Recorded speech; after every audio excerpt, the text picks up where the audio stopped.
Hey everyone, welcome to the channel. In today's video, we are diving into the topic Facebook integration, and by the end, you will have all the insights you need.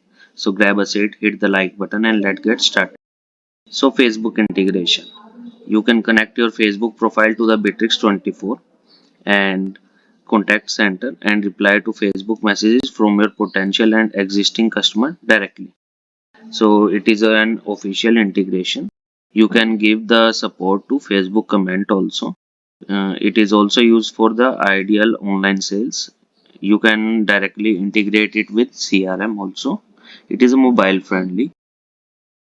So you can integrate it with CRM. Every conversation is saved to your Bitrix24 CRM. For returning customer, conversations are ready to respective lead or deal. For first time visitor, a new entry is created in the CRM.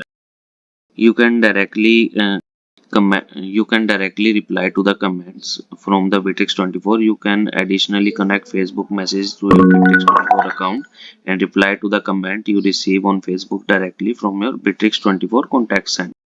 So thank you for watching. If you found this video helpful, don't forget to like, subscribe and hit the bell icon for more content. Drop your thoughts or question in the comment below and I will see you in the next one.